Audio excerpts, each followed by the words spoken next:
Hai para penggemar isi dompet, keresahan hampir setiap orang adalah kenapa uang yang baru kita dapat atau gaji yang baru kita terima cepet banget habis. Terutama pada Gen Z nih ya. Gaji itu cepet banget habis dalam waktu 1 minggu saja. Dan suka bingung, kok uangnya udah habis aja, rasanya gak beli apa-apa. Kok bisa ya?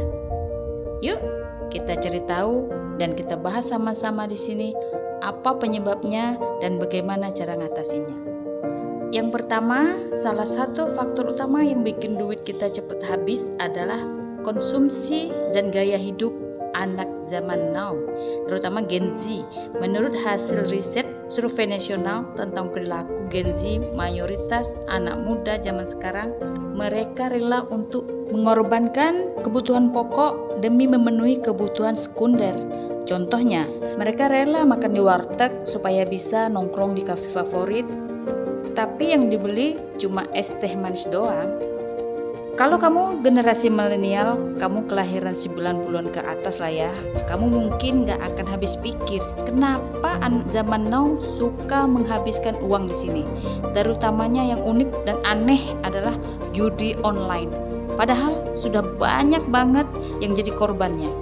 Dan ini kebanyakan dari golongan kelas menengah ke bawah.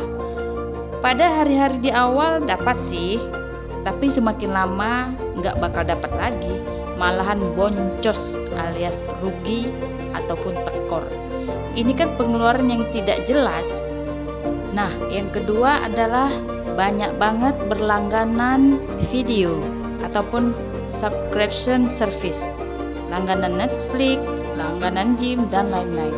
Kedengarannya sih murah dan gak terasa pengeluarannya besar tiap bulan, tapi lama-kelamaan kontribusinya bisa signifikan. Kemudian ada juga cobaan gaya hidup.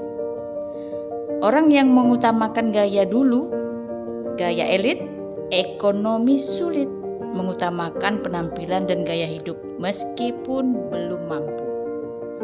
Beli iPhone harus yang terbaru, harus yang series Pro. Padahal gak dipakai juga, cuma basic-basic aja. Pakai barang-barang yang branded, barang yang harganya lebih dari 3-5 jutaan. Suka nongkrong-nongkrong dan party, meskipun mepet dan kepepet akhir bulan. Sepertinya gaya hidup ini ya baru ada di zaman sekarang, yaitu Gen Z.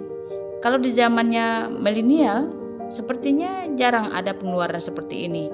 Makanya Gen Z itu lebih bisa dibilang kaya, dalam artian bisa memenuhi kebutuhan sekunder dan tersier. Tapi di sisi lain juga mereka miskin.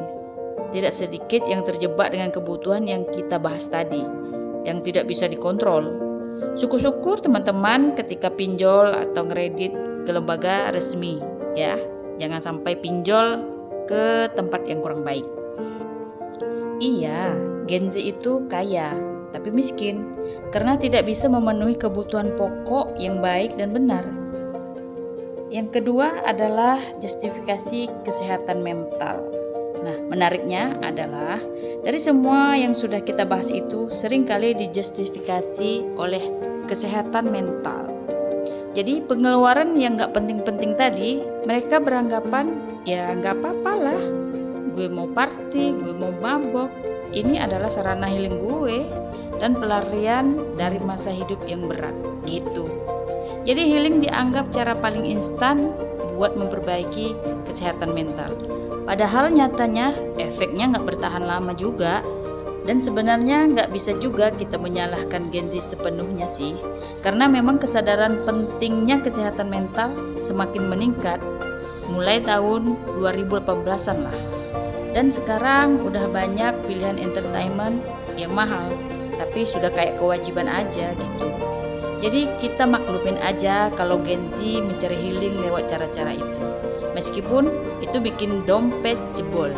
Tapi di sini dampaknya muncul kalau nggak bisa nabung, nggak punya dana darurat, hidup jadi nggak aman, tabungan makin nipis. Nah, yang akan kita bahas selanjutnya adalah tips dan trik apa yang harus kita lakukan untuk mengatasi keboncosan duniawi ini.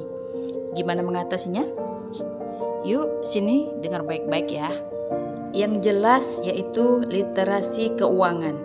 Banyak orang yang nggak paham, apalagi Gen Z, soal literasi keuangan. Karena kita memang tidak pernah belajar di sekolah.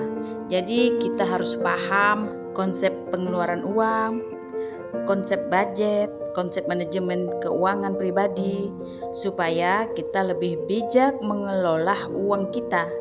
Nah, begitulah teman-teman untuk pembahasan kita kali ini. Semoga bermanfaat dan terima kasih.